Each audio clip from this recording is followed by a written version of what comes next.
Kalavaibhava 2025.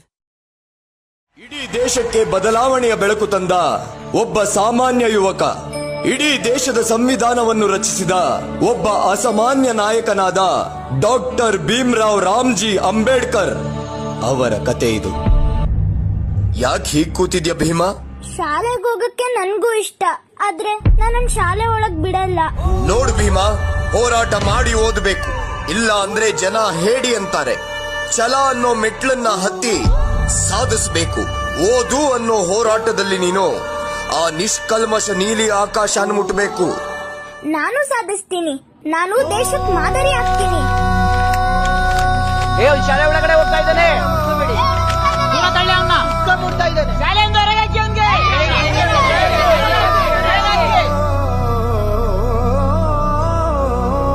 ಪುಸ್ತಕ ಅಂದ್ರೆ ನನಗಿಷ್ಟ, ನಾನು ಓದ್ತೀನಿ.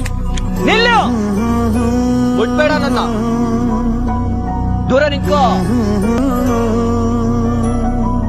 ಪರಪಂಚ ನೀನೇ, ನನ್ನ ಪರಪಂಚ ನೀನೇ.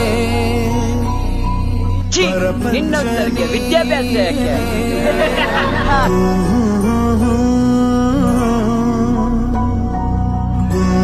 ನಾನೆಷ್ಟು ನಿನ್ನ ಹತ್ರ ಬರೋಕೆ ಪ್ರಯತ್ನ ಪಡ್ತಿದ್ದೀನೋ ಅಷ್ಟೇ ಜನರು ನನ್ನನ್ನ ದೂರ ಮಾಡ್ತಿದ್ದಾರೆ. ಪರಪಂಚ ನೀನೇ, ನನ್ನ ಪರಪಂಚ ನೀನೇ. ಭೀಮಾ, ತರಗತಿ ಒಳಗಡೆ ಬಂದ್ರೆ ನಾವು ಕೂತ್ಕೊಳ್ಳಲ್ಲ. ಪ್ರಾಣ ನೀನೇ, ತ್ರಾಣ ನೀನೇ. ಪರಪಂಚ ನೀನೇ, ನನ್ನ ಪರಪಂಚ ನೀನೇ.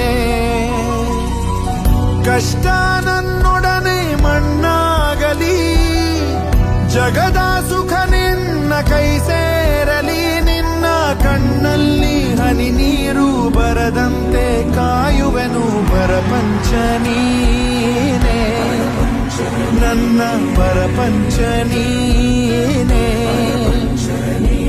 ನೀನೇ ಎಲ್ಲ, ಬೇರೇನಿಲ್ಲ. ಪರಪಂಚ ನೀನೇ.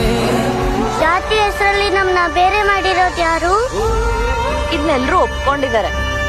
ಯಾವ್ದೋ ಪುಸ್ತಕದಲ್ಲಿ ಬರ್ದಿರ್ಬೋದು. ಪುಸ್ತಕದಲ್ಲಿ ತಪ್ಪು ಬರ್ತಿದ್ರೆ ಅದನ್ನ ಒಪ್ಕೋಬೇಕಾ? ಒಂದಿನ ನಾನೇ ಪುಸ್ತಕ ಬರೀತೀನಲ್ಲ, ಆಗ ಇದನ್ನೆಲ್ಲ ಸರಿ ಮಾಡ್ತೀನಿ.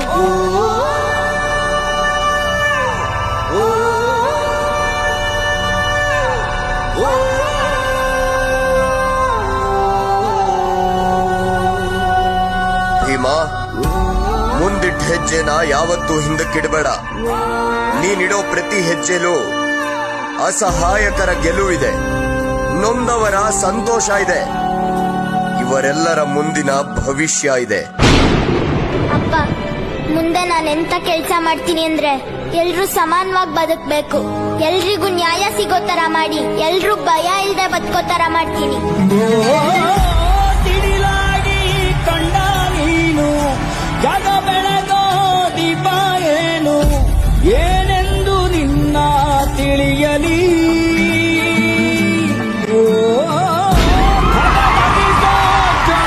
ನೀನು ತಂಪಾದ ಸೊನೆ ಏನು, ಏನೆಂದು ನಿನ್ನ ಅಳೆಯಲಿ.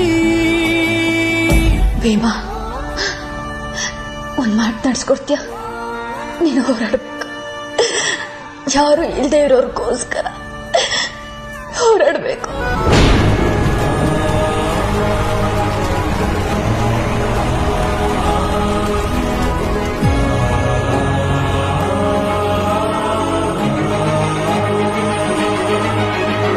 ರಾಷ್ಟ್ರ ಸಂವಿಧಾನಕ್ಕೆ ನೀನೆ ಶಿಲ್ಪಿಯು, ನೀನೆ ಶಿಲ್ಪಿಯು, ದಾರಿದೀಪವು.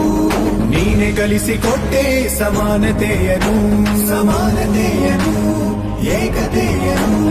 ರಾಷ್ಟ್ರ ಸಂವಿಧಾನಕ್ಕೆ ನೀನೆ ಶಿಲ್ಪಿಯು, ನೀನೆ ಕಲಿಸಿಕೊಟ್ಟೆ ಸಮಾನತೆಯನು. ನಿನ್ನ ಲೇಖನಿಯ ಬರಹ ದೇಶ ಖರ್ಚನೆ, ಒಂದು ಒಂದು ಮಾತು ಕೂಡ ಭೀಮ ಗರ್ಜನೆ.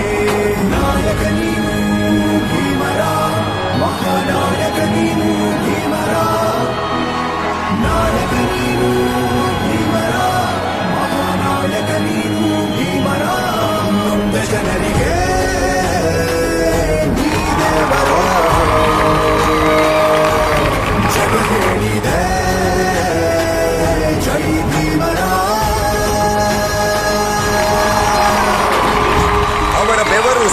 ಮಾನವತೆಗೆ ಸಂಜೀವಿನಿಯಾದರೆ ಅವರ ಬರಹ ಭಾರತದ ಸಂವಿಧಾನವೇ ಆಯಿತು.